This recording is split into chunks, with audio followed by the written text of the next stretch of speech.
Después de 14 años de creer que su madre los había abandonado fríamente, la familia Dorson finalmente descubrió la horrible verdad. Catalina había sido mantenida cautiva por una organización criminal despiadada, obligada a pagar una deuda imposible mientras su familia se fracturaba en su ausencia. Ahora, cuando estaban a punto de rescatarla, creían que nada podría interponerse en el camino de su reencuentro, pero estaban a punto de descubrir que encontrar a su madre expondría cuán profundamente se había enredado en este mundo criminal y la verdadera pesadilla que había estado viviendo. Antes de sumergirnos en la segunda parte de esta impactante historia, cuéntanos desde dónde lo estás viendo hoy. Si te gusta este vídeo, no olvides suscribirte. Esteban y su familia seguían en el laboratorio de informática con el inspector Vargas y el técnico. El ambiente era tenso mientras todos se apiñaban alrededor del monitor, observando la transmisión de la cámara de seguridad, que se actualizaba cada hora. El especialista técnico había identificado, a través del rastreador GPS, que el barco se encontraba aproximadamente a 120 millas de la costa, con rumbo sur-sureste. Tenemos una vista del barco, dijo el técnico, recorriendo el teclado con los dedos. A juzgar por su velocidad y trayectoria actuales, se alejan rápidamente de aguas españolas. El inspector Vargas entró en acción de inmediato, con el teléfono pegado a la oreja. Aquí el inspector Vargas. Necesito contacto inmediato con el puerto de Valencia, la Guardia Costera Española y la Policía Nacional. Tenemos la ubicación confirmada de una embarcación sospechosa de tráfico de personas, a unas 120 millas de la costa, con rumbo sur-sureste. La familia Dorson se acurrucó aún más, observando cómo Vance coordinaba la respuesta. Danieliel tomó la mano de Esteban y la apretó con fuerza. Están enviando varias embarcaciones, les informó Vance tras finalizar la llamada. La Guardia Costera Española está enviando sus lanchas más rápidas y se están coordinando con aeronaves de la Armada para la vigilancia aérea. Vamos a interceptarlos. ¿Llegarán a tiempo?, preguntó Leonor, cuyo escepticismo anterior dio paso a una preocupación urgente. Tienen que hacerlo, respondió Esteban, con los ojos fijos en el punto parpadeante que representaba la nave y a su madre. Los minutos se convirtieron en horas mientras permanecían en el laboratorio de informática. El rastreador GPS mostraba los barcos de la Guardia Costera Española convergiendo en el horizonte oriental. Esteban paseaba por la habitación mientras sus hermanos se turnaban para comprar café y bocadillos en las máquinas expendedoras. Danieliel permaneció estoicamente en su silla de ruedas, negándose a irse incluso cuando Elisa le sugirió que descansara. No me iré a ningún lado hasta que lo sepamos, insistió. De repente, la señal de seguridad de la nave se apagó. Las pantallas que mostraban los talleres y pasillos donde habían visto a su madre también se apagaron. ¿Qué pasó?, preguntó Marcos, corriendo al lado del técnico. No lo sé, respondió el especialista, escribiendo frenéticamente. Se cortó la señal. ¿Es un problema técnico?, preguntó el inspector Vargas, inclinándose sobre el hombro del especialista. Es posible, pero poco probable. Podría ser deliberado, podrían haber cortado las cámaras. La Guardia Costera Española debe haber llegado al barco, dijo Esteban con esperanza. Probablemente cortaron esas cuerdas como medida de seguridad para evitar que nadie a bordo fuera alertado del asalto. Esperaron en tenso silencio las novedades. Tras lo que pareció una eternidad, sonó el teléfono del inspector Vargas. Su expresión se ensombreció al escuchar a la persona que llamaba. ¿Qué quieres decir? Eso no es posible, preguntó bruscamente. Cuando terminó la llamada, la expresión de su rostro le provocó escalofríos en el cuerpo a Esteban. ¿Qué pasa?, preguntó temiendo la respuesta. Vance suspiró profundamente. Las embarcaciones de la Guardia Costera Española han llegado a las coordenadas, pero no hay ningún carguero. Solo encontraron una embarcación abandonada, amarrada o fondeada en el océano, con el rastreador GPS a bordo. Se encontró a un hombre en la embarcación, inconsciente, se cree que era quien la dirigía. ¿Cómo es posible? Vimos el barco. Vimos a Catalina, dijo Danieliel con la voz quebrada por la incredulidad. Vance negó con la cabeza con gravedad. Debieron haberlo planeado. Esta gente es inteligente y organizada. Sabían que alguien preguntaba por Elizabeth Carter y se fueron de inmediato. Cubrieron su rastro usando el barco como distracción, instalando el GPS allí, pero aún así actualizando las cámaras de seguridad del sistema cada hora. Ni siquiera confían en su propio guardia de seguridad. Recuerde que el sistema de la aplicación está compartimentado, no toda la información está disponible para todos, ni siquiera dentro de su organización. El acceso del guardia era limitado, continuó Vance. Esteban se pasó las manos por el pelo, frustrado. ¿Y dónde está el carguero? ¿Dónde está mi madre? Con el tiempo que llevaba saliendo del puerto, no pudo haber llegado muy lejos, respondió Vance. Estoy informando a la Guardia Costera Española y a la Policía Nacional sobre la desactivación de la cámara de seguridad y el cierre de sesión o bloqueo del acceso desde la cuenta del guardia. Mientras Vance se alejaba para hacer más llamadas, la familia Dorson se acurrucó aún más, esperando noticias. Leonor abrazó a Elisa, quien contenía las lágrimas. Marcos se mantuvo protector cerca de su padre mientras Adrián caminaba nervioso, imitando los movimientos anteriores de Esteban. Cuando Vance regresó, su expresión era seria pero decidida. La Policía Nacional dijo que necesitan reagruparse y discutir la estrategia. Esta gente es inteligente y cuidadosa, no se dejarán encontrar fácilmente. Miró a cada miembro de la familia Dorson. No puedo dejar que vuelvan a casa ahora, es demasiado peligroso. No sabemos si enviarán a alguien a buscarlos. Deberían vivir en un refugio de protección temporal hasta que resolvamos esta situación. Danieliel levantó la cabeza de golpe. No, eso es imposible. No pueden llevarnos a los 6 a un albergue. Cada uno tiene su vida. Adrián tiene la escuela, Marcos su trabajo, Elisa tiene clases en la universidad. Esto es solo temporal, insistió Vance. 1 o 2 semanas como máximo. Tu seguridad debe ser nuestra prioridad. Los hermanos empezaron a protestar a la vez, sus voces se superponían en una cacofonía de objeciones, no podemos desaparecer de nuestras vidas. ¿Y qué hay de las citas médicas de papá? Tengo exámenes pronto. El inspector Vargas miró a Esteban, y su voz interrumpió el caos. Por favor. Tenemos que hacerlo. Marcos se volvió hacia su hermano, con la ira reflejada en sus ojos. Es tu culpa. Las cosas empeoraron porque te encargaste de todo tú solo y causaste un desastre. Si tan solo lo hubieras dejado en paz. ¿Dejarlo en paz?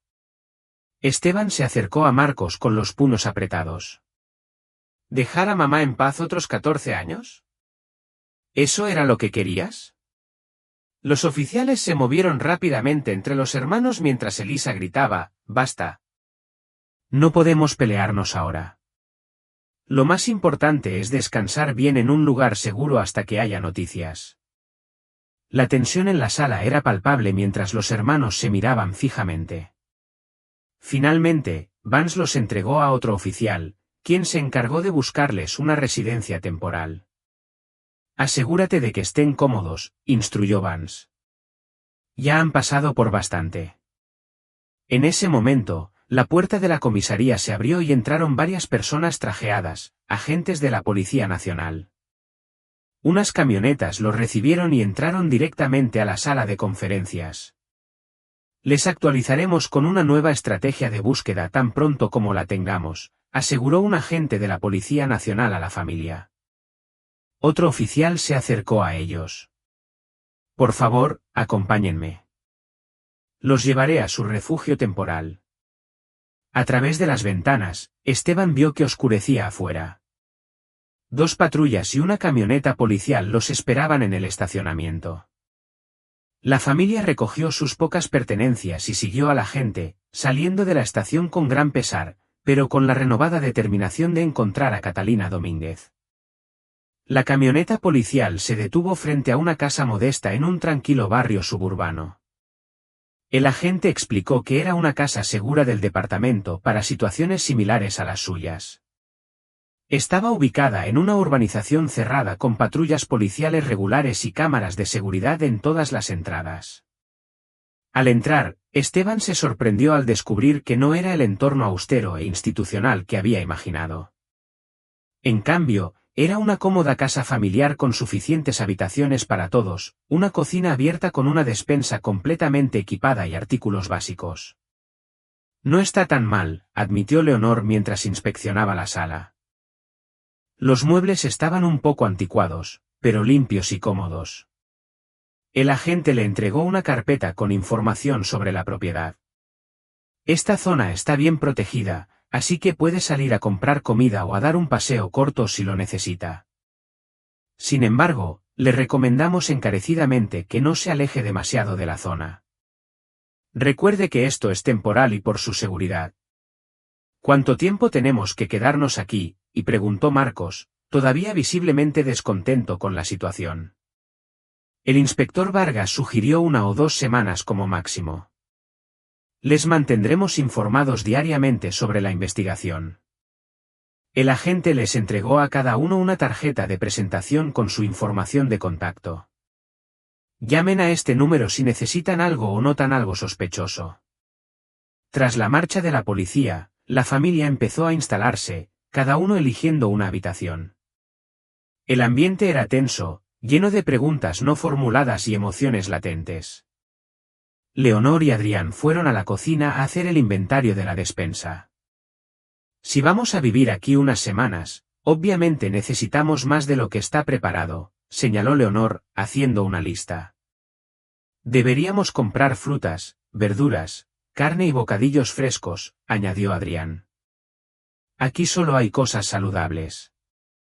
Esteban, abrumado por su familia y la idea de pasar cada minuto con ellos, se retiró a la habitación que había elegido. Cerró la puerta y se sentó pesadamente en la cama, invadido por el agotamiento. Pero el descanso no llegaba. En cambio, sacó un cuaderno de su mochila y comenzó a hacer un mapa mental, conectando toda la información que había aprendido sobre la desaparición de su madre. Anotó nombres, Ramón Durán, Hugo Durán, Raúl, y los rodeó con un círculo, dibujando líneas que los unieran a otros datos, el almacén, el horizonte oriental, la identidad falsa de Elizabeth Carter. Tenía que haber un patrón, alguna pista que se les había escapado. Esteban estaba decidido a encontrarla. Pasaron las horas mientras trabajaba, añadiendo detalles de memoria a los documentos que el inspector Vargas le había mostrado. Estaba tan absorto que al principio no oyó el golpe. Esteban, llamó Leonor desde la puerta, la cena está lista. Hambriento a pesar de su preocupación, Esteban se reunió con su familia en la mesa del comedor. La comida fue sencilla, pasta con salsa de bote y pan de ajo congelado que Leonor y Adrián habían encontrado en el congelador, pero fue la primera comida de verdad que comieron en todo el día. Apenas habían empezado a comer cuando sonó el teléfono de Esteban. Al ver el número del inspector Vargas, rápidamente lo puso en altavoz para que todos pudieran escuchar. Quería ponerlos al día, comenzó el detective sin preámbulos. Hemos elaborado un plan con la Policía Nacional y la Guardia Costera Española. Basándonos en nuestra conversación, creemos que el barco debe haber zarpado hacia Cádiz, Baja California, en el sur de España. ¿El sur de España?, repitió Danieliel. ¿Qué distancia? Está aproximadamente a 600 millas al sur por mar desde Valencia, confirmó Vance. Hay un puerto importante allí que ha estado vinculado a operaciones de contrabando en el pasado. Sería el lugar perfecto para un carguero que intenta desaparecer tras salir de Valencia, o para descargar personas antes de desaparecer en aguas internacionales o redes terrestres. ¿Había otros lugares a donde podrían haber navegado?, preguntó Esteban. En teoría, sí, respondió Vance, pero según el informe del puerto que tenemos, basándonos en la dirección que tomó el barco, las horas transcurridas y el cargamento que transportaba, todo apunta a Cádiz. ¿Qué pasa ahora?, preguntó Marcos, imponiéndose su pragmatismo. Ya hemos contactado con la Interpol y la Guardia Civil para que estén presentes en el puerto, explicó Vance. El barco debería llegar en unas 10 horas. También hemos enviado buques de la Armada en esa dirección. Estarán rodeados por todos lados. La familia intercambió miradas esperanzadas a través de la mesa. Gracias por todo lo que hace, detective, dijo Daniel con la voz llena de emoción. Volveré a llamar mañana con cualquier novedad, prometió Vance antes de finalizar la llamada. La familia terminó de cenar en un silencio ansioso pero esperanzado.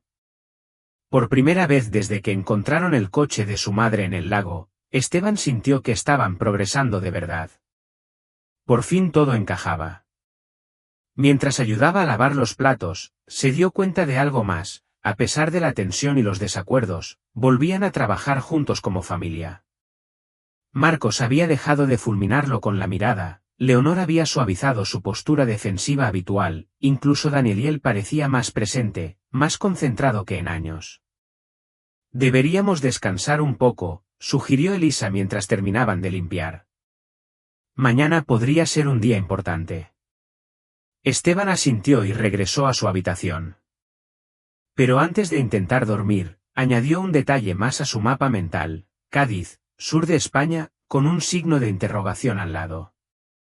Ya casi llego, mamá, susurró. Vamos por ti. Desde aquella noche, la familia había vivido con la esperanza perdida. Pasaron las horas, la noche dio paso a la mañana, y finalmente recibieron otra noticia de Vance. En lugar de llamar, los visitó personalmente en la casa de acogida para que no tuvieran que salir e ir a la comisaría. El rostro del detective al entrar no les trajo la noticia que esperaban. La familia 2 se reunió en la sala, con la tensión palpable mientras esperaban su discurso. El carguero atracó en Cádiz esta mañana temprano, comenzó Vance con voz mesurada. Las autoridades mexicanas, con el apoyo de la Interpol y agencias estadounidenses, realizaron una redada y rescataron a varios trabajadores. ¿Y nuestra madre?, preguntó Esteban inclinándose hacia adelante. Vance negó lentamente con la cabeza. Lo siento. No pudieron encontrar a Elizabeth Carter, Catalina Domínguez, ni a Raúl ni a Hugo Durán. Parece que huyeron y se la llevaron, posiblemente en una lancha rápida más pequeña antes de que atracara el barco principal. La esperanza colectiva de la familia se desinfló como un globo pinchado. Elisa rompió a llorar quedamente, mientras Adrián pateaba la mesa de centro con frustración. ¿Cómo es posible?, preguntó Daniel, aferrándose a los reposabrazos de su silla de ruedas. Dijiste que estarían rodeados. Parece que hubo un lapso de tiempo entre el atraque del barco y la interceptación de la policía, explicó Vance. Eso les permitió escapar. Alguien debió ayudarlos desde babor. Así que sabían que íbamos a volver, dijo Marcos con amargura. Encontraron a los demás trabajadores, pero no a nuestra madre. Leonor observó, analizando las implicaciones con su mente analítica. Esto ahora parece intencional. Personal. La retienen para que paguemos porque Esteban fue quien causó esto. No es justo, protestó Esteban, aunque la duda se apoderó de su voz. ¿Acaso sus acciones habían empeorado la situación de su madre? Hemos comenzado a interrogar a las víctimas que rescatamos, continuó Vance. La mayoría están traumatizadas y necesitan hospitalización. Muchas fueron expuestas a drogas en el carguero para volverlas obedientes y sumisas. Hizo una pausa y metió la mano en el bolsillo de su chaqueta. Una de las víctimas, sin embargo, murmuraba un nombre: el Masen. Encontraron un sobre en su bolsillo. Vance se la entregó a Daniel, quien la abrió con dedos temblorosos. Dentro había una fotografía de Catalina, más joven de lo que sería ahora, pero inconfundiblemente su esposa y madre, y en el reverso estaba escrito: el Masen. ¿Qué significa?, preguntó Elisa, mirando la fotografía por encima del hombro de su padre. El Masen significa el almacén, en español, explicó Vance. Y esta carta no puede ser casualidad. La pusieron a propósito en el bolsillo de la mujer para que la encontráramos. Nos están provocando, se dio cuenta Marcos. Es un cebo. Vance asintió. Quieren que encontremos a ese almacén, pero podría ser una trampa. Podría ser cualquier almacén donde Dos y sus hombres se han preparado para nuestra llegada a Cádiz. Si nos abalanzamos sobre él. Sugerí esperar hasta que las víctimas estuvieran sobrias y pudiéramos obtener más información, continuó Vance. Quizás sepan algo al respecto.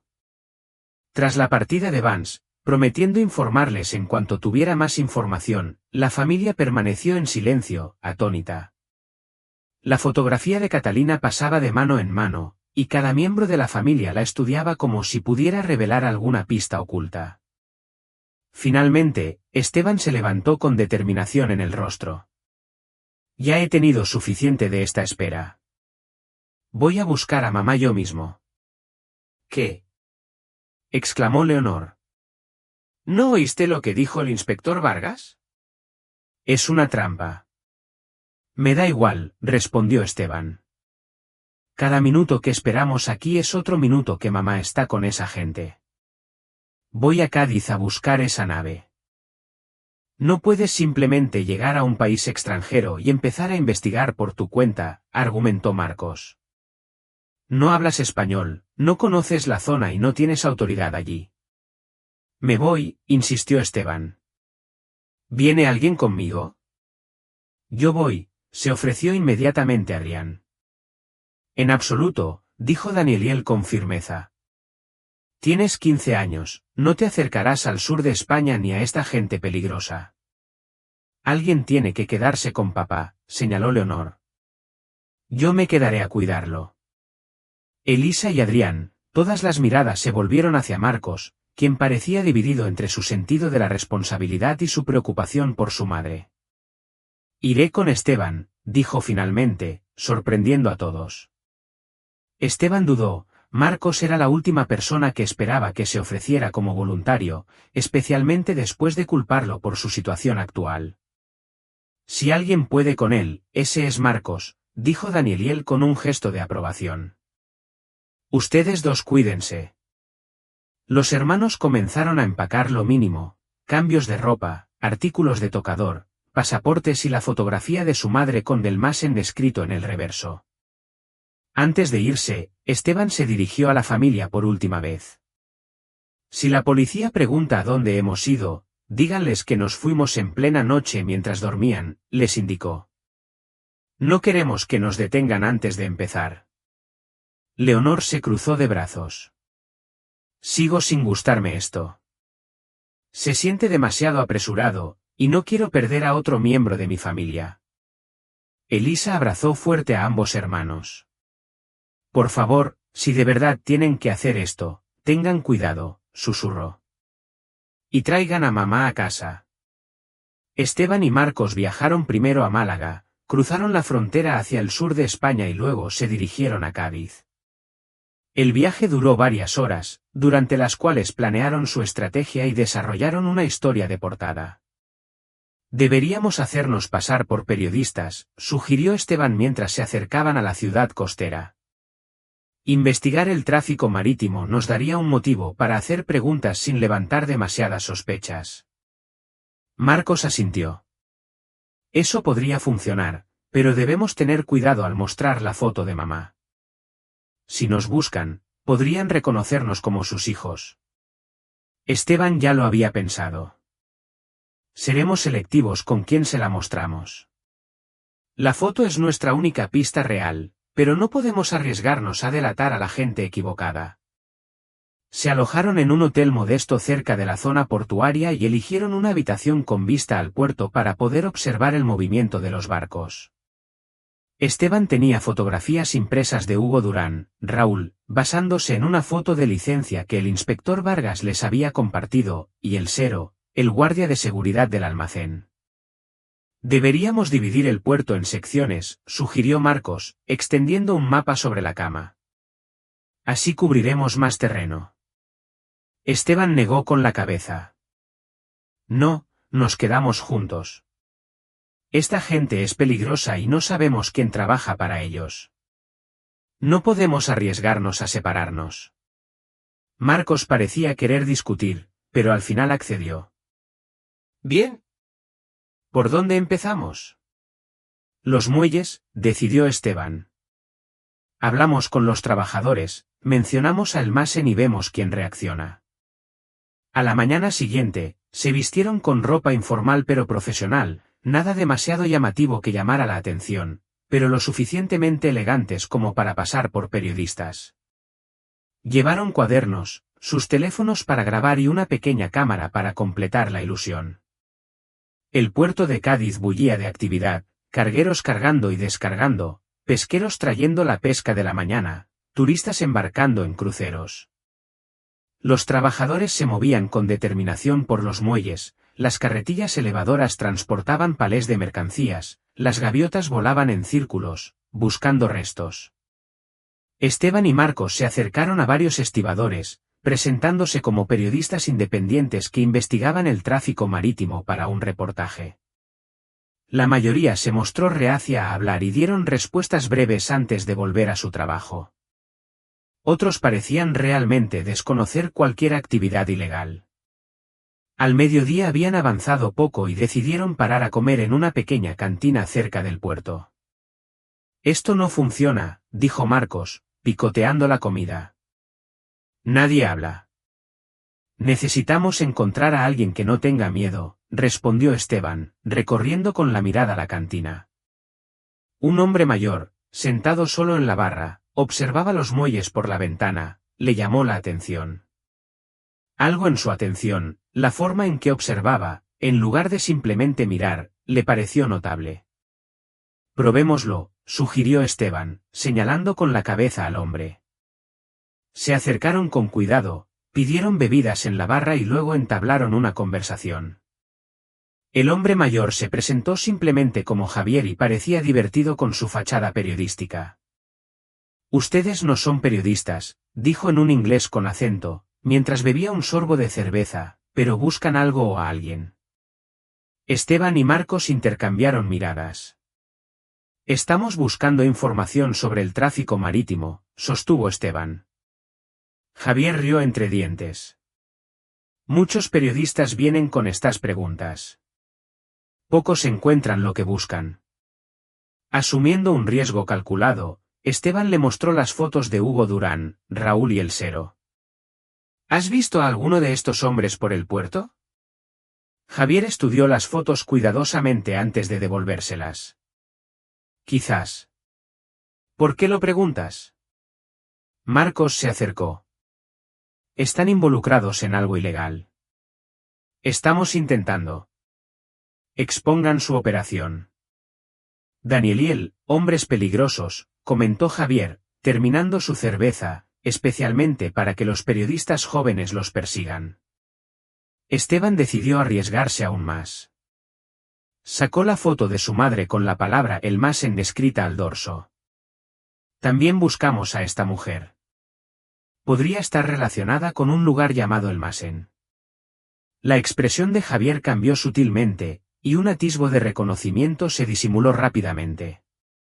Se puso de pie, dejando dinero en la barra. Los traficantes suelen desaparecer tierra adentro después de llegar aquí, dijo en voz baja. No se quedan mucho tiempo en la zona portuaria.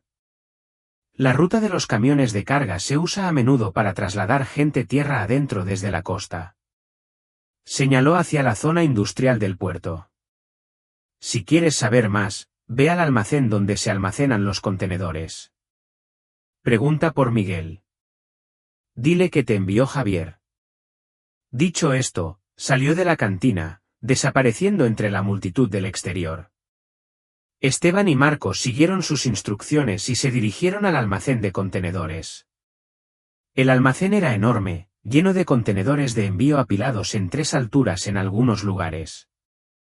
Los trabajadores operaban montacargas, subiendo los contenedores a camiones para su distribución. Al acercarse a la entrada, un hombre con casco los detuvo. Esta es una zona restringida, dijo en español, y luego cambió al inglés al ver sus expresiones confusas. Prohibido el acceso al público. Buscamos a Miguel, explicó Esteban. Nos envió Javier. La expresión del hombre permaneció neutral. ¿Qué haces aquí? Somos periodistas, respondió Marcos, siguiendo con su tema principal, investigar el tráfico marítimo. Esteban le mostró la fotografía de Catalina. Estamos tratando de encontrar a esta mujer desaparecida. Oímos hablar de un lugar llamado El Masen que podría estar relacionado con su desaparición. El hombre los observó un momento antes de responder. Hay varios almacenes conocidos como El Masen en esta zona. Podría llevarlos en mi camioneta para mostrárselos. Al girarse para guiarlos hacia su vehículo, Esteban sintió una momentánea sensación de triunfo, por fin avanzaban. Pero esa sensación se desvaneció al instante cuando algo duro lo golpeó en la nuca y la oscuridad lo invadió. Al instante siguiente, Esteban abrió los ojos. Estaba en una habitación muy oscura, tan oscura que abrir los ojos era casi igual que cerrarlos. La cabeza le palpitaba de dolor, y sentía los brazos y las piernas extrañamente pesados. Al recuperar la consciencia, se dio cuenta de que estaba atado a una silla, las muñecas atadas a la espalda y los tobillos sujetos a las patas. Marcos, gritó, con la voz ahogada por la mordaza. No hubo respuesta. El pánico empezó a apoderarse de Esteban mientras forcejeaba para liberarse de sus ataduras, y la silla rozó ligeramente contra lo que parecía un suelo metálico. De repente, una luz cegadora se encendió en lo alto. Esteban parpadeó con dificultad, intentando adaptarse a la repentina claridad. Al aclararse la vista, se encontró dentro de lo que parecía ser un contenedor de carga. Las paredes eran de metal desnudo, sin ventanas y con una sola puerta en un extremo. La puerta se abrió y entró un hombre, el mismo que los había recibido en el almacén cuando preguntaron por el Masen. «Hola, señor Domínguez», dijo el hombre en un inglés perfecto, acercando otra silla para sentarse frente a Esteban. «Espero que esté cómodo». Se inclinó y le quitó la mordaza a Esteban. «¿Quién eres?», preguntó Esteban de inmediato. «¿Dónde está mi hermano?». «Puedes llamarme Raúl», respondió el hombre, observando atentamente la reacción de Esteban. «Sí, sé quién eres, Esteban Domínguez, y sé por qué estás aquí». A Esteban se le heló la sangre al oír el nombre de Raúl, el mismo que aparecía en las gafas de sol encontradas en el coche de su madre, el mismo que había mencionado el inspector Vargas. «¿Es usted uno de los hombres de Hugo Durán?», preguntó, intentando mantener la voz firme. «¿Dónde está mi hermano? ¿Dónde está mi madre?». Raúl sonrió levemente. «Aquí no me conocen por ese nombre, pero sí, trabajo estrechamente con Hugo». Se inclinó hacia adelante, observando a Esteban con ojos fríos y calculadores. «He estado esperando conocerte, preguntándome si aparecerías y cuándo, después de que te diésemos una pista, la foto en la chaqueta de la mujer. Y aquí estás, más rápido de lo que esperaba». «¿Dónde está mi familia?», repitió Esteban, la ira superando al miedo. «Tu hermano está a salvo por ahora», respondió Raúl con desdén. «En cuanto a tu madre», su sonrisa se ensanchó. «Bueno, lleva 14 años con nosotros. Unas horas más no cambiarán mucho, ¿verdad?». Esteban forcejeó contra sus ataduras, con la furia creciendo en su interior. «Suéltenos. La policía sabe que estamos aquí. El inspector Vargas y la Policía Nacional están». Raúl se rió, interrumpiéndolo. «Nadie sabe que estás aquí, Esteban. Te aseguraste de eso cuando le dijiste a tu familia que mintiera sobre tu partida. Tu hermano nos lo contó, muy considerado de tu parte». Se levantó, ajustándose la chaqueta. «Hugo se moría de ganas de conocerte. Querrá atenderte personalmente». Dicho esto, Raúl salió del contenedor y regresó momentos después con 3 guardias armados. Desataron a Esteban de la silla, pero le mantuvieron las manos atadas a la espalda. 2 guardias le sujetaron los brazos con firmeza mientras lo sacaban del contenedor. Afuera, Esteban se asombró al encontrarse en lo que parecía un complejo laberinto de contenedores de carga apilados y dispuestos formando pasillos y habitaciones. Algunos estaban conectados por puertas improvisadas excavadas en los laterales, otros, apilados, formaban muros alrededor de espacios abiertos. Toda la estructura parecía un extraño laberinto industrial. Lo llevaron a través de este laberinto, dando tantas vueltas que Esteban perdió rápidamente el sentido de la orientación. Finalmente, se detuvieron en otro contenedor idéntico al que había estado, salvo por un número pintado en un lateral, 14. Uno de los guardias abrió la puerta y Esteban fue empujado dentro. Este contenedor era más grande y estaba mejor iluminado que su confinamiento anterior. Dentro, encontró a Marcos atado de forma similar, pero sentado en un banco en lugar de una silla. A su lado, también atada, estaba una mujer a la que Esteban reconoció de inmediato a pesar de los 14 años transcurridos. «Mamá», susurró con la voz quebrada. Caterine Domínguez miró a su hijo, abriendo mucho los ojos al reconocerlo. Parecía mucho mayor que sus 51 años, su cabello castaño vibrante, antes con mechones grises, su rostro marcado por el estrés y las dificultades, pero lo más inquietante era la expresión plana, casi vacía, de sus ojos, como si mirara a Esteban a través de una niebla. Cerca de ellos había otro hombre rodeado de más guardias.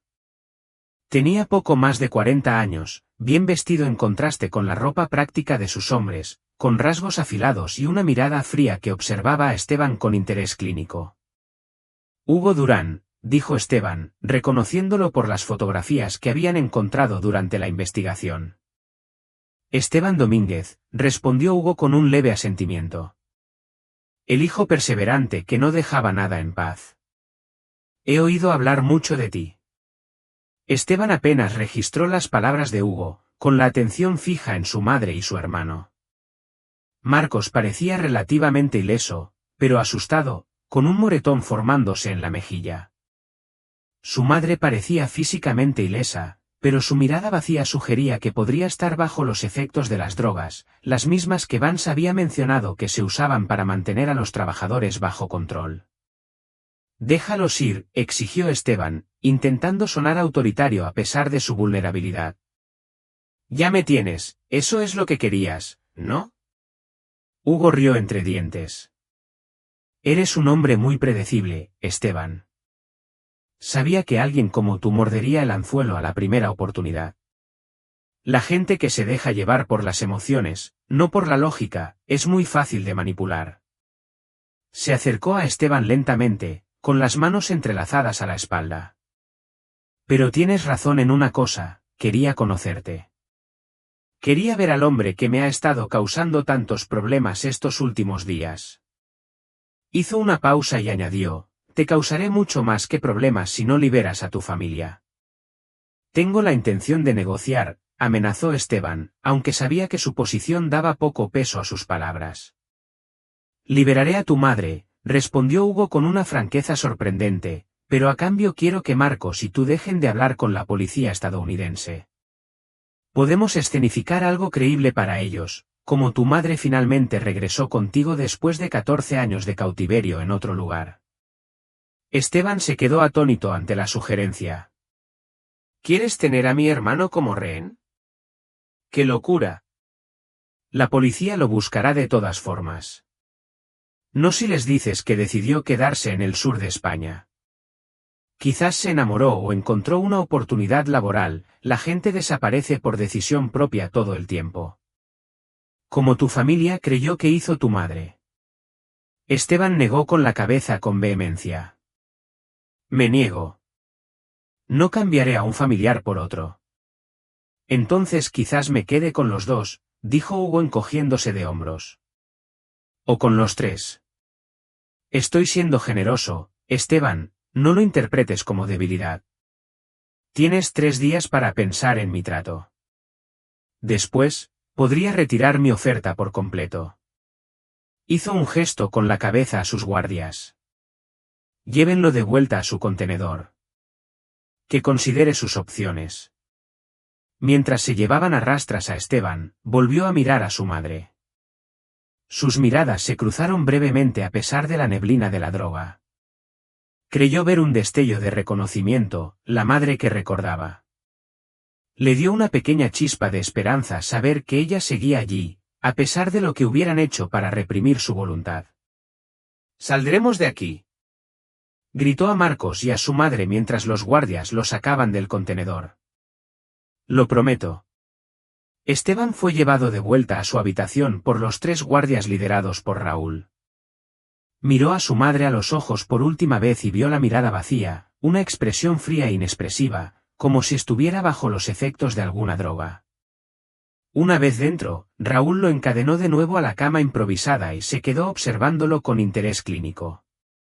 «Deberías pensar bien la oferta de Hugo», aconsejó Raúl, apoyado en la pared del contenedor. «Puede que no lo haya mencionado, pero no es un hombre muy paciente, no como su padre». Esteban buscó desesperadamente sus pertenencias, su teléfono, su billetera, su pasaporte, pero no las encontró. Debieron de habérselas confiscado mientras estaba inconsciente. Si accediera, ¿cómo sabría que dejarías ir a mi madre? ¿Por qué Hugo confiaría en que no iría a la policía en cuanto saliéramos libres?, preguntó Esteban, intentando recabar información. Raúl sonrió levemente. Hugo no era como su padre. Su padre le temía a la policía, era calculador y siempre pensaba en el beneficio. Pero se tocó la sien, es un auténtico deportista. Para él, todo esto es un juego. Se acercó a Esteban, bajando la voz con aire conspirador. Y no querrás saber qué haría ese hombre si sospechara que colaboras con la policía. Tenemos ojos en todas partes, incluso ahora sabemos dónde tiene la policía a tu familia en esa casa de protección. Esteban sintió un escalofrío. ¿Qué tan poderosos son ustedes?, preguntó. Raúl no respondió directamente, simplemente le dedicó otra sonrisa fría antes de marcharse. La pesada puerta metálica se cerró con un ruido metálico tras él. A solas, Esteban intentó comprender su entorno. El contenedor estaba vacío, salvo por la cama a la que estaba encadenado y un pequeño cubo en un rincón que supuso servía de retrete. No había ventana, ni forma de saber la hora, ni siquiera si era de día o de noche. El tiempo parecía pasar como un torbellino sin su reloj ni su teléfono. Esteban solo podía adivinar cuánto tiempo llevaba cautivo. Su mente vagaba por todas partes, ¿dónde estaría? ¿Qué tipo de estructura permitiría este laberinto de contenedores? ¿Cómo estaría su familia? Ya debían estar buscándolos a él y a Marcos, porque ninguno de los dos podía responder a sus llamadas. ¿Le dirían a Vance que se habían ido? Vance se daría cuenta de que algo andaba mal si llamaba y no podía localizarlos. Esteban paseaba por el pequeño espacio tanto como sus cadenas se lo permitían, intentando idear un plan de escape. El contenedor era de metal sólido, la puerta estaba asegurada desde afuera y sus ataduras eran firmes. Era evidente que esta gente tenía experiencia en mantener prisioneros. Finalmente, el agotamiento lo venció y cayó en un sueño intermitente, lleno de sueños con la mirada vacía de su madre y la risa fría de Hugo Durán.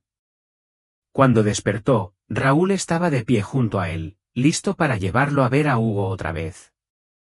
Esta vez, sin embargo, estaba solo, sin los 3 guardias de antes. «Levántate», ordenó Raúl. «Hugo quiere ver si has reconsiderado su oferta». Mientras Raúl se acercaba para desatar las cadenas que ataban a Esteban a la cama, Esteban vio un teléfono en el cinturón de Raúl. La pantalla se iluminó, mostrando lo que parecía ser una aplicación de mensajería, tal vez el mismo sistema seguro al que el guardia les había dado acceso en la comisaría. Un plan desesperado se formó en la mente de Esteban. Si lograba conseguir ese teléfono, aunque fuera por un momento, podría enviar un mensaje o su ubicación al inspector Vargas. Después de 14 años, había memorizado el número de contacto de Vance, tras haberlo llamado innumerables veces durante la investigación de la desaparición de su madre. Esteban fingió cooperación y permitió que Raúl lo ayudara a levantarse. Al estar tan cerca, tropezó deliberadamente, chocando con Raúl al intentar alcanzar el teléfono. Pero Raúl cambió de posición, apartándolo de su alcance. Cuidado, dijo Raúl, sujetando firmemente a Esteban. No intentes ninguna tontería. Esteban asintió, tragándose la decepción. Necesitaría otra oportunidad, un momento mejor cuando Raúl no estuviera tan alerta. Caminaron de nuevo por el pasillo de contenedores, tomando la misma ruta que antes. Esteban intentó memorizar cada giro, construyendo un mapa mental del complejo. El lugar no parecía tan grande como había pensado inicialmente, los contenedores simplemente estaban conectados para crear una ilusión de tamaño y complejidad. Pero ¿quién sabía cuándo entrarían al contenedor donde Hugo esperaba? Esteban se sorprendió al descubrir que Marcos no estaba presente esta vez, solo su madre y Hugo permanecían. Catalina aún parecía somnolienta, con la mirada perdida, pero consciente. Ah, Esteban, lo saludó Hugo con falsa calidez. ¿Has tenido tiempo de pensar en mi generosa oferta? ¿Dónde está mi hermano? Preguntó Esteban inmediatamente. Estoy considerando otras opciones, respondió Hugo vagamente. No te preocupes por él. Preocúpate por tu respuesta. Esteban se mantuvo firme. Mi respuesta sigue siendo no. No los dejaré atrás. Hugo suspiró teatralmente. Tu madre no siempre fue así, ¿sabes? Cuando estaba sobria, trabajaba con mucha eficiencia, registraba documentos falsos, organizaba toda la logística para transportar a quienes querían desaparecer. Ayudó a mucha gente desesperada a empezar una nueva vida. ¿Qué hizo para terminar aquí? Preguntó Esteban. Su curiosidad superó su ira por un momento. Me debía $30.000, respondió Hugo con indiferencia. Para pagar las facturas médicas de tu padre tras su accidente. Pero no pudo devolverlos. Según nuestro contrato, tenía que trabajar aquí hasta que se pagara la deuda.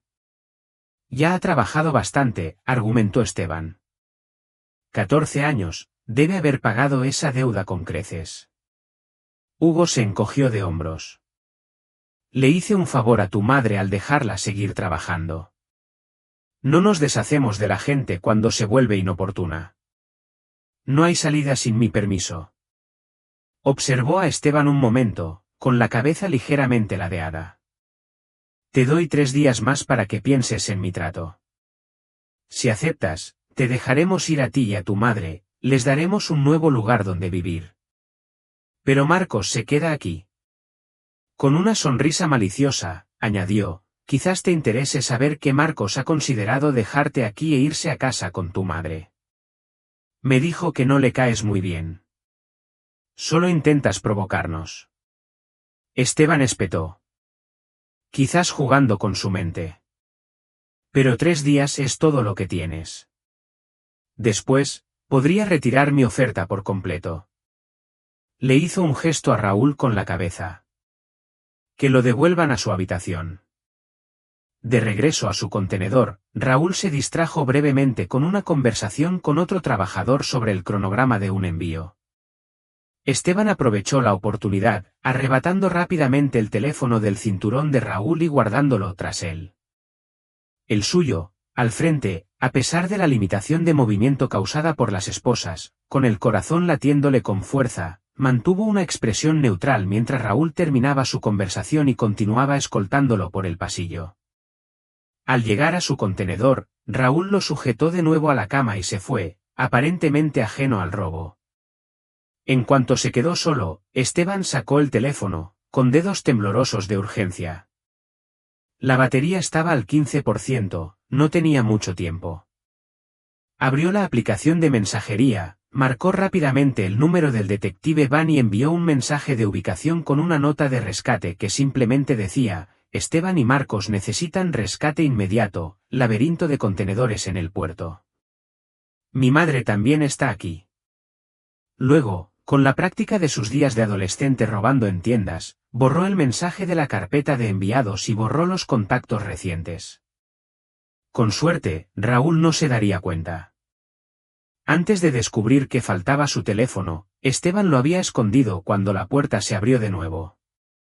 Raúl entró furioso, con la cara roja de ira. ¿Dónde está?, preguntó, buscando frenéticamente en el pequeño espacio. ¿Dónde está qué?, respondió Esteban, fingiendo inocencia. Mi teléfono. Lo tenía cuando te traje de vuelta. Tras un momento de búsqueda intensiva, Raúl lo encontró debajo de Esteban, donde éste lo había dejado. Lo agarró y lo revisó cuidadosamente para ver si estaba manipulado. ¿Qué le hiciste?, preguntó, mientras revisaba las aplicaciones. Nada todavía, respondió Esteban, esperando que Raúl no revisara el uso de la batería del teléfono ni los registros de transmisión de datos. Raúl examinó el teléfono durante varios tensos minutos antes de que, aparentemente satisfecho de que Esteban no hubiera logrado usarlo, le advirtiera: «Te lo dije, no intentes nada raro», con una última mirada de advertencia. Salió del contenedor, cerrando la puerta de golpe. Esteban exhaló lentamente, permitiéndose un pequeño atisbo de esperanza. El mensaje había sido enviado. Ahora solo podía esperar y confiar en que el detective Van lo entendiera y actuara con rapidez. Esteban no llevaba más de una hora solo cuando oyó un alboroto afuera, gritos, pasos corriendo. Raúl irrumpió en el contenedor, acompañado de 2 hombres armados. «Muévanse ya», ordenó con voz tensa y urgente. Los hombres soltaron bruscamente a Esteban de la cama y lo pusieron de pie. «¿Qué pasa?», preguntó Esteban, aunque sospechaba, y esperaba, saber la respuesta. «Cállate y muévete», espetó uno de los hombres, empujándolo hacia la puerta. Lo llevaron a toda prisa por el laberinto de contenedores, tomando giros diferentes a los anteriores y adentrándose en el complejo. Finalmente, llegaron a un contenedor que parecía estar conectado a algún tipo de vehículo. Dentro, Esteban encontró a Marcos ya allí, atado y amordazado. Marcos logró llamar a través de la mordaza al ver a su hermano. La puerta del contenedor se cerró de golpe tras ellos, y Esteban sintió movimiento. El contenedor estaba siendo cargado en lo que supuso que era un camión, pero no estaba seguro. Los hombres armados permanecieron dentro con ellos, apuntando con sus armas a los hermanos. «¿Qué hiciste?», preguntó Marcos cuando uno de los hombres le quitó la mordaza. «Están en pánico. Le envié nuestra ubicación al detective Van», susurró Esteban, «y le robé el teléfono a Raúl». Marcos abrió mucho los ojos. «¿De eso se trata todo esto?». «Nos están trasladando». «¿Por qué seguiste haciendo esas cosas impulsivas?». «Podrían habernos matado». «Silencio», gritó uno de los guardias, alzando su arma amenazadoramente. Los hermanos guardaron silencio mientras el contenedor seguía moviéndose. Esteban notó que las ataduras de Marcos estaban más flojas que las suyas. Al parecer, los hombres se habían movido tan rápido que no lo habían asegurado bien. «¿Puedes soltarte?», articuló Esteban en silencio cuando los guardias no los miraban directamente. Marcos asintió casi imperceptiblemente, mientras se ataba las ataduras con sutileza. El movimiento del contenedor continuó durante lo que parecieron horas, pero probablemente fueron solo 30 minutos. Entonces llegó una sensación diferente, el vaivén del agua. Estaban en un barco. «¿A dónde nos llevan?», se preguntó Esteban en voz alta. «Dije silencio», repitió el guardia, dándole un golpe a Esteban en la cara con el dorso de la mano. De repente, el contenedor se detuvo. Los guardias se pusieron tensos, escuchando los sonidos del exterior, gritos, y luego lo que parecían disparos. Un guardia se acercó a la puerta del contenedor, abriéndola un poco para mirar afuera.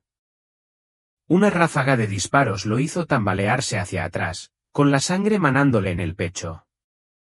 El segundo guardia levantó su arma, pero en ese momento de distracción, Marcos atacó. Con las manos libres, se abalanzó sobre el guardia, forcejeando por el arma. Forcejearon brevemente antes de que Marcos lograra dejarlo inconsciente de un fuerte golpe en la cabeza. «Rápido, desátame», insistió Esteban. Marcos trabajaba en las ataduras de Esteban, con las manos temblando de adrenalina. Debieron haber rastreado la señal del teléfono, dijo mientras liberaba a su hermano. Fue una decisión inteligente. Necesitamos encontrar a mamá, dijo Esteban, recuperando el arma del guardia caído. Con cautela, se acercaron a la puerta del contenedor y la abrieron levemente. Lo que vieron los dejó sin aliento. Efectivamente estaban en un barco, un carguero ahora rodeado de lanchas guardacostas más pequeñas. Un helicóptero sobrevolaba el lugar, su foco iluminando la cubierta. Oficiales armados abordaban el barco desde varios puntos, enzarzados en tiroteos con los hombres de Hugo. Tenemos que tener cuidado, advirtió Marcos. No saben que somos amigos. Salieron del contenedor, agachándose para evitar los disparos y ser detectados. Desde allí, vieron a Raúl agazapado tras una pila de palés, ajeno a su huida. Esteban vio un poste de metal cerca y lo agarró. Con Marcos cubriéndolo, rodeó a Raúl por detrás, golpeándolo con tanta fuerza que lo dejó inconsciente. Mientras avanzaban por la cubierta, ocultos en las sombras, Esteban vio al detective Van entre los oficiales de abordaje. Avanzaba con el arma desenfundada, liderando a un equipo hacia lo que parecía ser el centro de mando del barco. De repente, Hugo apareció de detrás de un contenedor, pistola en mano. Disparó 2 veces, alcanzando a Van en el pecho. El detective cayó, no sin antes devolver el fuego, sus balas impactaron a Hugo directamente en el pecho. «¡Detective!», gritó Esteban, adelantándose. Un agente de la Guardia Costera Española los vio. «Civiles, cúbranse», gritó, corriendo hacia ellos. «Identifíquense. Soy Esteban Domínguez». «Él es mi hermano, Marcos», explicó Esteban rápidamente. «Nos secuestraron. El detective Van venía a rescatarnos. Nuestra madre está en algún lugar de este barco, Catalina Domínguez», dijo el oficial por radio, confirmando sus identidades. «La mujer ha sido localizada y asegurada. Está siendo atendida por personal médico. Ustedes 2 deben acompañarme, el barco aún no está completamente asegurado». «¿Y qué pasa con el inspector Vargas?», preguntó Esteban, mirando hacia donde había caído el detective.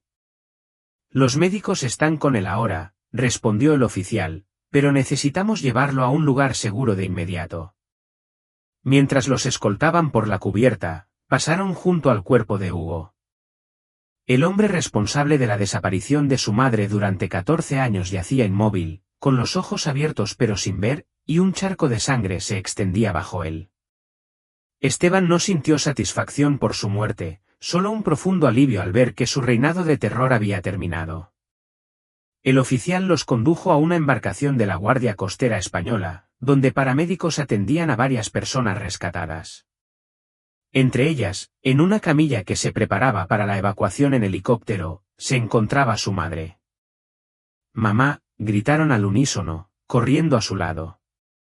Catalina estaba consciente, pero desorientada, le costaba trabajo enfocar la vista en sus rostros. Un paramédico le explicó que le habían dado tranquilizantes y que necesitaría tiempo para recuperarse por completo. «La llevaremos al hospital inmediatamente en helicóptero», dijo el paramédico. «Puede acompañarla si lo desea».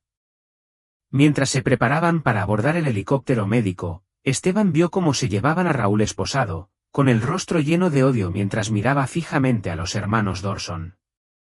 El helicóptero llegó pronto, y vieron cómo subían primero a Vance, mientras el personal médico trabajaba frenéticamente para estabilizarlo. Después, trasladaron cuidadosamente a Catalina, con Esteban y Marcos subiendo a su lado. Mientras el helicóptero despegaba del carguero, Esteban observaba la escena, embarcaciones de la Guardia Costera Española rodeando el barco, oficiales asegurando a los criminales restantes y equipos médicos atendiendo a otras víctimas.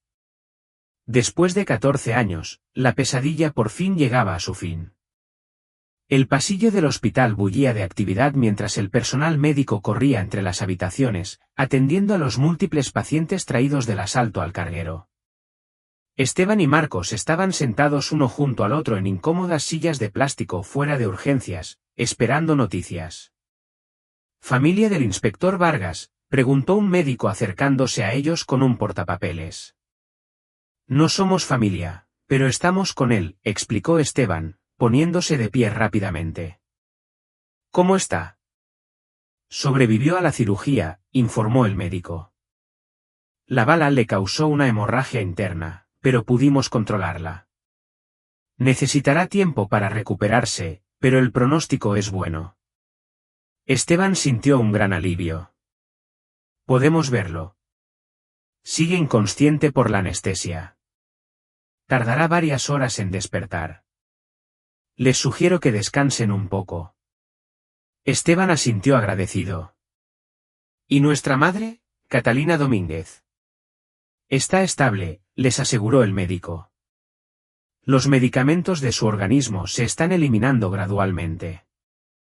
La estamos monitoreando cuidadosamente, pero físicamente parece estar relativamente bien de salud considerando las circunstancias». Otro médico se acercó. «Su madre ha sido trasladada a una habitación privada.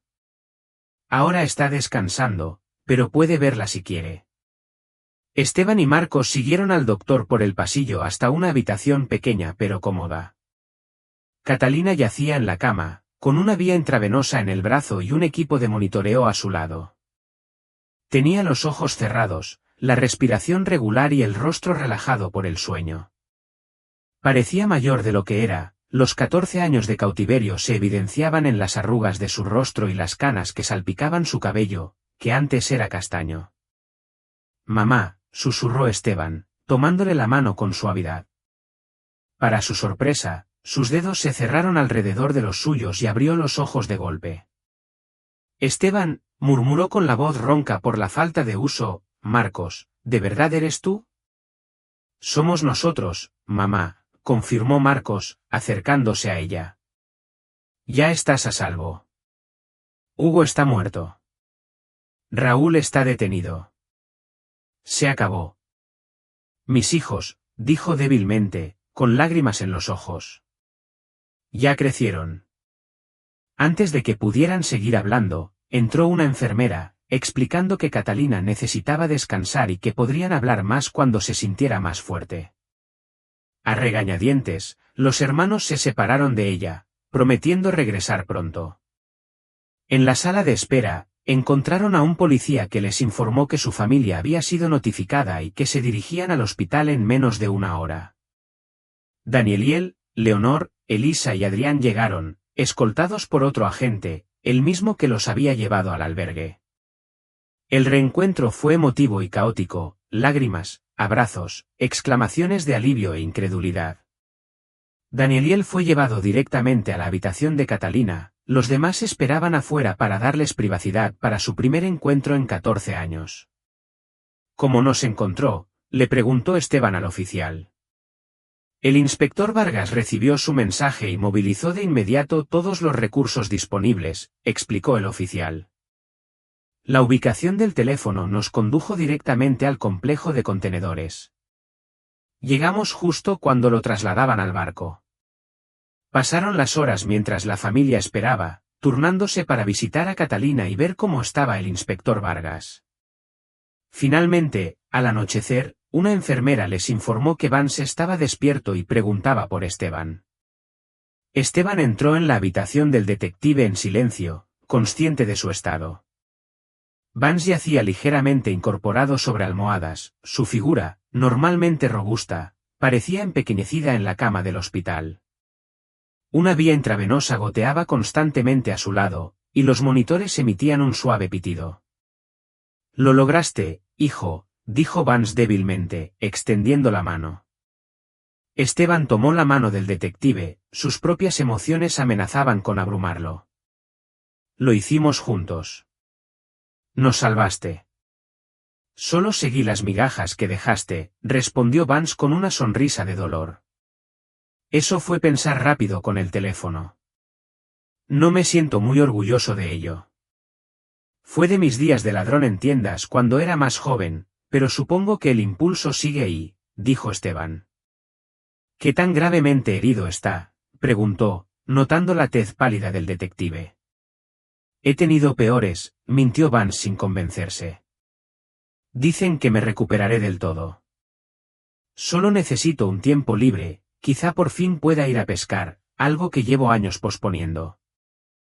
Hablaron brevemente sobre la operación, cómo la Guardia Costera Española había rodeado el barco, cómo Raúl y varios otros miembros clave de la organización de Hugo habían sido capturados, y cómo la investigación se estaba ampliando para identificar a todos los involucrados. ¿Qué va a pasar con Raúl?, preguntó Esteban. La expresión de Vance se endureció levemente. Se enfrenta a una larga lista de cargos: secuestro, trata de personas, trabajos forzados, agresión, tráfico de drogas, falsificación de documentos. El fiscal confía en que le condenarán a entre 30 años y cadena perpetua, sobre todo con el testimonio de su madre y las demás víctimas. Esteban asintió, satisfecho. Hay algo más que debes saber. Cuando estuve cautivo, Raúl me dijo que tenían vigilancia en todas partes. Dijo que incluso sabían dónde tenía la policía a mi familia en la casa de protección. Vance arqueó las cejas. Eso sugiere que podría haber un topo en el departamento o alguien con acceso a nuestros sistemas. Eso mismo pensé yo, confirmó Esteban. Nos lo tomaremos muy en serio, le aseguró Vance. Haré que Asuntos Internos realice una investigación exhaustiva. Encontraremos a quien filtró esa información. Hizo una pausa, observando a Esteban con atención. Gracias por contarme esto. Podría haber comprometido toda la operación si no lo hubiéramos notado. Tras un momento de silencio, Vance continuó con una sonrisa irónica, ¿sabes? Precisamente por eso no dejamos que los civiles se encarguen de las cosas solos. Podrías haber acabado con la vida de tu hermano y de ti. Lo siento profundamente, dijo Esteban, al darse cuenta de que su decisión impulsiva había puesto al inspector Vargas en esa posición. Pero si no lo hubiera hecho, empezó a protestar. Lo sé, interrumpió Vance, suavizando el tono. Encontraste a tu madre cuando ninguno de nosotros pudo. Pero la próxima vez, y espero sinceramente que no haya otra, quizás deberías considerar pedir refuerzos antes de lanzarte de cabeza al peligro. Esteban sonrió tímidamente. Intentaré recordarlo. O dejas de ser tan impulsivo y tomas las riendas, dijo Vance con una risita que se convirtió en una mueca de dolor, o vamos a tener que matricularte en la academia de policía. Tienes buen instinto, hijo. ¿Es una oferta de trabajo?, preguntó sorprendido el detective Esteban. Digámoslo como una idea a considerar, respondió Vance. La policía podría necesitar a alguien con tu determinación. Piénsalo mientras me recupero. Tu madre y las demás víctimas necesitarán tiempo, advirtió Vance. El cautiverio prolongado y la drogadicción dejan cicatrices que no siempre son visibles. Le conseguiremos la ayuda que necesite, prometió Esteban. Y a los demás también. De vuelta en la sala de espera, Esteban encontró a su familia reunida, conversando en voz baja. Danieliel había regresado de la habitación de Catalina, con los ojos enrojecidos por el llanto, pero con una paz en el rostro que Esteban no había visto en 14 años. Nos pidió a todos, les dijo Danieliel. Quiere ver a sus hijos juntos. Entraron en grupo a la habitación de Catalina, Danieliel en su silla de ruedas junto a la cama, los 5 hermanos reunidos alrededor. Catalina ya estaba sentada, luciendo más despierta, aunque todavía frágil. Mi familia, dijo con voz más fuerte que antes. Nunca pensé que los volvería a ver todos juntos. Nunca dejamos de buscarte, mamá, le dijo Esteban, aunque en realidad él había sido el único que nunca abandonó la búsqueda. Al principio intenté escaparme muchas veces, explicó Catalina con la voz quebrada. Pero amenazaron con hacerles daño a todos si no cooperaba. Me mostraron fotos tuyas, de Danieliel en su silla de ruedas, de los niños en la escuela. Dijeron que había gente vigilándote. Ya pasó todo, le aseguró Danieliel, tomándole la mano. Estás a salvo. Estamos juntos de nuevo. Cuéntenme algo de ustedes, pidió Catalina, mirando a sus hijos con asombro. Cuéntenme todo lo que me he perdido. Uno a uno, compartieron los momentos más destacados de sus vidas, la carrera contable de Marcos, la gestión de la librería de Leonor, los estudios universitarios de Elisa, la evolución de Adrián de bebé a adolescente. Esteban habló por último, describiendo su incansable búsqueda de ella a lo largo de los años y su negativa a creer que los había abandonado. Sabía que serías tú, dijo Catalina, apretándole la mano a Esteban. El terco, el que no me soltaba. Mientras hablaban, Esteban reflexionó sobre el camino que los había traído a ese momento, 14 años de dolor, de confianza rota y de relaciones fracturadas dentro de la familia, la manera en que cada uno había enfrentado la desaparición de su madre, Marcos volviéndose práctico y responsable, Leonor endureciéndose ante la decepción. Elisa canalizando su energía en cuidar a su padre, Adrián creciendo sin recuerdos de su madre y el propio Esteban aferrándose a su creencia en el amor de su madre. Negándose a aceptar lo que parecía obvio para todos los demás. Esa fe los había conducido hasta aquí, a esta habitación de hospital, donde una familia destrozada por la codicia criminal comenzaba a sanar. Habría desafíos por delante. Catalina necesitaría terapia intensiva para recuperarse de su terrible experiencia, y la familia tendría que reconstruir las relaciones tensas por 14 años de ausencia e incomprensión. Las consecuencias legales del desmantelamiento de la operación de Hugo Durán probablemente los involucrarían a todos en investigaciones y testimonios. Pero al mirar a su familia reunida, el rostro de su padre iluminado de alegría, sus hermanos reunidos, su madre viva y libre, Esteban sintió una profunda paz. La búsqueda que había consumido la mitad de su vida había terminado. La verdad, por dolorosa que fuera, finalmente había salido a la luz. A medida que la noche se hacía más profunda, la familia permaneció unida, compartiendo historias, lágrimas y risas cautelosas. Afuera de la ventana del hospital, aparecieron estrellas en el cielo despejado, innumerables puntos de luz emergiendo de la oscuridad, guiando a los que estaban abajo hacia casa.